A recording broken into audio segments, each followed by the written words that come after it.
வணக்கம். திராவிட முன்னேற்றக் கழகத்தின் மிக மூத்த அமைச்சராக இருக்கக்கூடிய துரைமுருகன் அவர்களது பதவியை பறிப்பதற்கான ஏற்பாடுகள் நடைபெற்று கொண்டிருக்கிறது. குறிப்பாக அமைச்சரவை மாற்றம் இந்த மாத இறுதியில் நடைபெறும் என்றும் கூறப்படுகிறது. அடுத்த மாத முதல் வாரத்தில் அமெரிக்காவிற்கு செல்லக்கூடிய முதல்வர் ஸ்டாலின் அவர்கள் துணை முதல்வராக உதயநிதி ஸ்டாலின் அவர்களையும் 4 மூத்த அமைச்சர்களை பதவியிலிருந்து பறிக்க உள்ளதாகவும் செய்திகள் வெளியாகியிருக்கிறது. இதற்கு மிக முக்கியமான காரணம் வயது மூப்பின் காரணமாக 2 முறை துரைமுருகன் மயங்கி விழுந்துள்ளார். இது மேலும் பதற்றத்தை திமுகவில் ஏற்படுத்தியுள்ளது. அந்த துறையில் கவனங்கள் அதிக அளவு செலுத்தாத காரணத்தினால் அந்த துறை மிக நலிவடைந்த துறையாக பார்க்கப்படுவதாகவும் நீர்வளத்துறை அமைச்சராக இருக்கக்கூடிய துரைமுருகன் அவர்கள் சரியான முறையில் அந்த துறையில் கவனம் செலுத்த வாய்ப்பில்லாத காரணத்தினாலும் வயது மூப்பின் காரணத்தினாலும் தற்பொழுது அவரது பதவி பறிக்கப்படுவதற்கு வாய்ப்புகள் அதிகமாக இருப்பதாக செய்திகளும் தற்பொழுது வெளியாகி இருக்கிறது.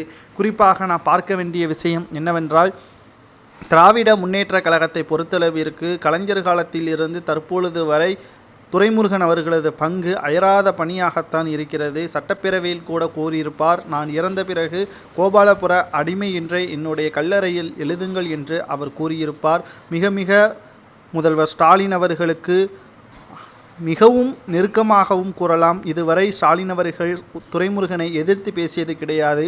ஆனால் அவரது பதவி பறிக்கப்படுவதற்கு காரணம் அவரது உடல்நிலை மீண்டும் சரியான நிலைமைக்கு திரும்ப வேண்டும். அதிக தலையில் ஏற்றக்கூடிய விஷயங்கள் இனி அவரால் செய்ய முடியாது என்ற காரணத்தினாலும் இந்த நடவடிக்கைகளை மேற்கொண்டு இருக்கிறார். மேலும் புதிய அமைச்சர்களாக யார் எல்லாம் தேர்வு செய்யப்படுவார்கள் என்று பார்க்குமேயானால் முழு பொறுப்பையும் உதயநிதி ஸ்டாலின் அவர்களிடம் கொடுத்துவிட்டார்.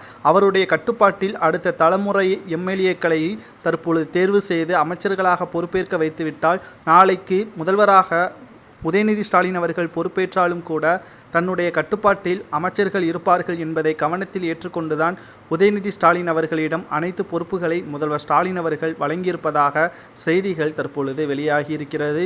மேலும் அமைச்சர் KKSR ராமச்சந்திரன், துரைமுருகன் இவர்களது இருவரது பதவி பறிக்கப்படுவதற்கு வாய்ப்புகள் இருப்பதாக செய்திகள் தற்பொழுது வெளியாகியிருக்கிறது. திராவிட முன்னேற்றக் கழகத்தில் மிகப்பெரிய அளவில் தூண்களாக இருந்த இவர்கள் இருவரும் தற்பொழுது பதவியிலிருந்து பறிக்கப்படுமேயானால் நிச்சயம் இது குளறுபடியை உண்டாக்குமா, இவர்கள் இருவரும் இதை ஏற்றுக்கொள்வார்களா என்ற பல்வேறு கேள்விகளும் எழுப்பப்படுகிறது. இன்று இரவு அதிகாரப்பூர்வமான அறிவிப்புகள் வெளியாகும். அமைச்சரவை மாற்றம் குறித்து துணை முதல்வராக உதயநிதி ஸ்டாலின் அவர்கள் பொறுப்பேற்றுவிட்டால் 2026 சட்டப்பேரவை தேர்தலில் மிகப்பெரிய ஒரு தாக்கத்தை இது மாற்றும் என்ற தகவல்களும் தற்பொழுது வெளியாகியிருக்கிறது.